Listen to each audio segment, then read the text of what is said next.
ಭಾರತೀಯ ಜನತಾ ಪಕ್ಷದಿಂದ ಅದನ್ನು ಖಂಡಿಸ್ತಾ ಇದ್ದೇವೆ.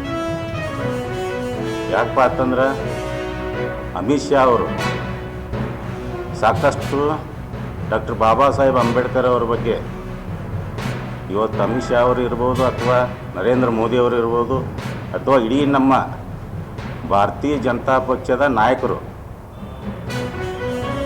ಏನು ಡಾಕ್ಟರ್ ಬಾಬಾ ಸಾಹೇಬ್ ಅಂಬೇಡ್ಕರ್ ಅವರಿಗೆ ಕೊಟ್ಟಂಥ ಗೌರವವನ್ನು ಯಾವುದೇ ಪಕ್ಷ ಇರ್ಬೋದು, ಇವತ್ತು ಕಾಂಗ್ರೆಸ್ ಇರ್ಬೋದು ಮತ್ತಿನ್ನಿತರ ಪಕ್ಷಗಳು ಇರ್ಬೋದು, ಗೌರವವನ್ನು ಕೊಟ್ಟಿಲ್ಲ. ಇದನ್ನು ಇಡೀ ದೇಶದ ಜನರಿಗೆ ಈಗ ನಮ್ಮ ಪಕ್ಷದ ಪ್ರಮುಖರು, ನಾಯಕರು, ಪ್ರಧಾನಮಂತ್ರಿಗಳು ಡಾಕ್ಟರ್ ಬಾಬಾ ಸಾಹೇಬ್ ಅಂಬೇಡ್ಕರ್ ಅವರಿಗೆ ಹಿಂದೆ ಕಾಂಗ್ರೆಸ್ ಸರ್ಕಾರ ಹಾಗೂ ಕಾಂಗ್ರೆಸ್ನ ನಾಯಕರು ನೆಹರು ಅವ್ರಿಗೆ ಹಿಡ್ಕೊಂಡು ಇಲ್ಲಿಯವರೆಗೂ ಕೂಡ ಕಾಂಗ್ರೆಸ್ಸದ ನಾಯಕರು ಡಾಕ್ಟರ್ ಬಾಬಾ ಸಾಹೇಬ್ ಅಂಬೇಡ್ಕರ್ ಅವರಿಗೆ ಯಾವ ರೀತಿ ನಡೆಸ್ಕೊಂಡು ಬಂದಿದೆ ಅನ್ನೋದು ಇಡೀ ದೇಶದ ಜನರಿಗೆ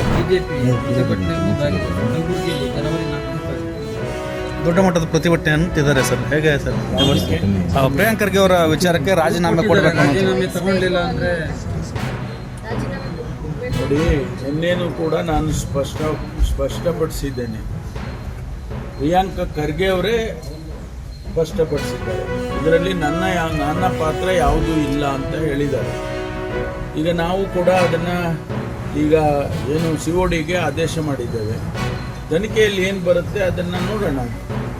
ಪ್ರಿಯಾಂಕ ಖರ್ಗೆ ಅವ್ರ ಪಾತ್ರ ಇಲ್ಲ ಅಂತ ಮೇಲ್ನೋಟಕ್ಕೆ ಬಂದಿದೆ ಅಂತ ಹೇಳಿ ನಮ್ಮ ಇಲಾಖೆಯವರು ಕೂಡ ಹೇಳ್ತಾ ಇದ್ದಾರೆ. ಹಾಗಾಗಿ ತನಿಖೆ ವರದಿ ಬಂದ ಮೇಲೆ ಗೊತ್ತಾಗುತ್ತೆ. ಸಿಟಿ ರಜೆ ಅವರು ಸರ್, ಸಿಟಿ ರವಿ ಅವರು DG ಅವರಿಗೆ ಒಂದು ಕಂಪ್ಲೇಂಟ್ ಕೊಟ್ಟಿದ್ದಾರೆ. ಅದರಲ್ಲಿ ಹೆಬ್ಬಾಳ್ಕರ್ ಮತ್ತು DK ಶಿವಕುಮಾರ್ ಅವರ ಹೆಸರನ್ನು ಉಲ್ಲೇಖ ಮಾಡಿದ್ದಾರೆ. ಅವರು ಈ ಒಂದು ಪ್ರಭಾವ ಬೀರಿದ್ದಾರೆ ಪ್ರಕರಣದಲ್ಲಿ ಮತ್ತು ಇನ್ಸ್ಟ್ರಕ್ಷನ್ ಕೊಟ್ಟಿದ್ದಾರೆ ಪೊಲೀಸ್ ಇಲಾಖೆಗಳಿಗೆ ಸೂಚನೆ ಮೇರೆಗೆ ಅನ್ನುವಂಥ ಗಂಭೀರವಾದಂಥ ಆರೋಪವನ್ನು ಮಾಡಿದ್ದಾರೆ ಸರ್. DG ಅವರು ಉತ್ತರ ಕೊಡ್ತಾರೆ ಅದಕ್ಕೆ. ಅಲ್ಲ, ಗೃಹ ಸಚಿವರು ನೀವು ಇದ್ದೀರಿ. ನಾನು ಉತ್ತರ ಕೊಡೋದಿಲ್ಲ. ನನಗೆ ಕೊಟ್ಟಿದ್ರೆ ನಾನು ಉತ್ತರ ಕೊಡ್ತಿದ್ದೆ.